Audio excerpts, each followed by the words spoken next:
So, okay naman na po yun. Okay naman po yung magagamit ko rin. So, sir, gaano na po ba kayo katagal na nagtitinda ng isda? Isang taon na po, ma'am. So, ito po ba yung unang pagkakataon na naka-encounter po kayo ng ganitong problema? Ito po ang first time po. Ano po masasabi niyo? Ang hirap ng buhay na mawalan ka ng anak buhay. Yun lang ang inaasahan mo pang buhay sa pamilya. Tapos bigla kung magkaganon ang sitwasyon. Napakahirap. Paano po kayo naapektuhan ng nangyayari? Sobra, ma'am.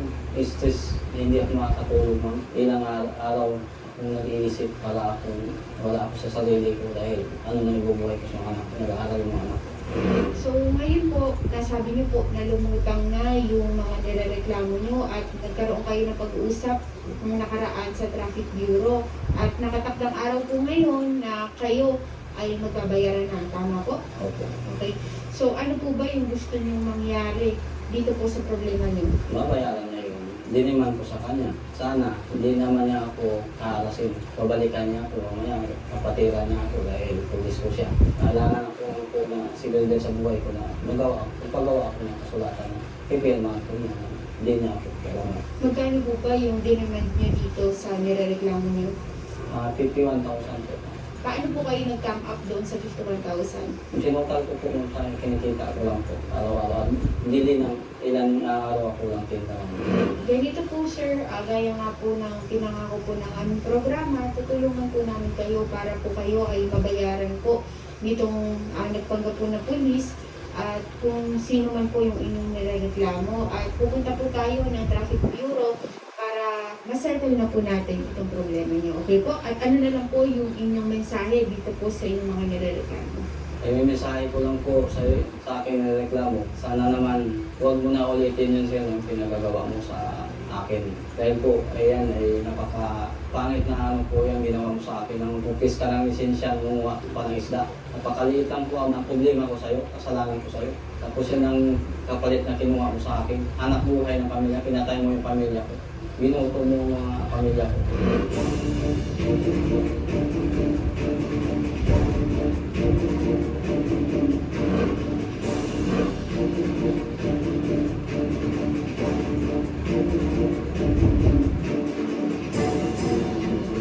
Magandang araw po sa inyo, Sargento.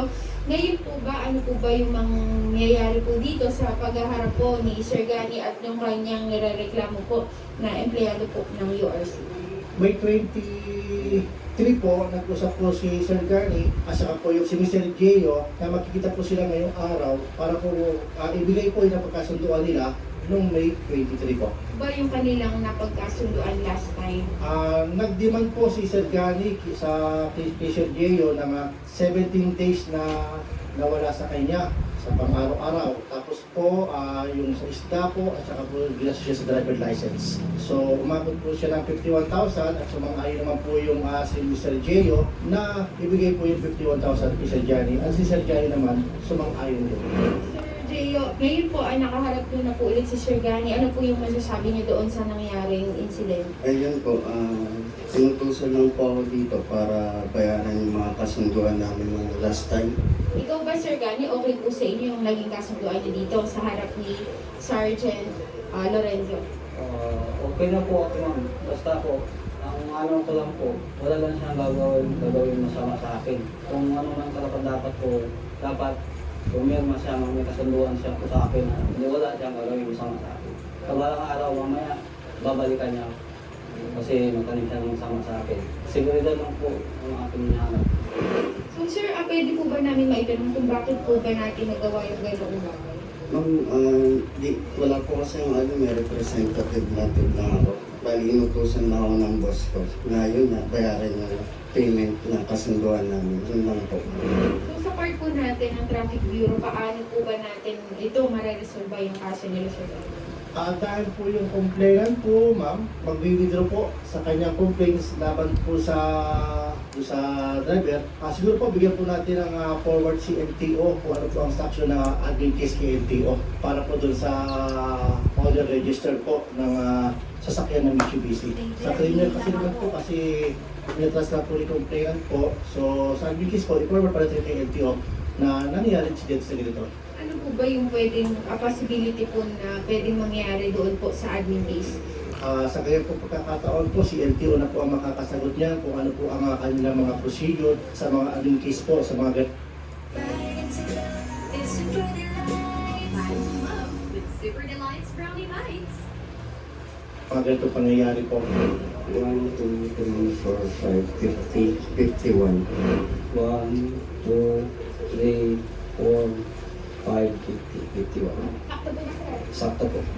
Ako si Gary Samani, nasa Wasong Gulang, na ako ay tumanggap ng halagang 51,000 pesos mula kay Mr. Jeyo Ruel. At dahil dito ay wala na akong reklamo, kriminal o sibil laban sa driver at may-ari ng Mitsubishi Adventure na may plaka TIA 683. Sir, ano na lang po yung inyong mensahe dito kay Sir Lam? Sorry kasi yun nga, representative lang ako. Wala rin akong alam sa mga nangyari. Mag-inutusan na ako. Siguro, masasabi ko lang, lagi naman mag-ingat sa pagdating. Ang sasabi ko lang po, sana po naman sa ginawa niya sa akin, hindi na po sana niya ulitin pa sa iba. Kasi po, pag inulit pa niya sa iba, baka higit pa dito ang nangyari din sa buhay niya. And sa part naman po ng Traffic Bureau, ano po ba yung maipapayo niyo po dito sa magkabilang panig? Iwas natin ang mag-init ang ulo. No, pagbigyan po, konting pagkakamali sa kalsada, kung kayang pagbigyan ng isa, huwag nang palalain pa. Yun lang po, at para po maiwasan ng hahantong pa sa ganito muli o mawala pa ng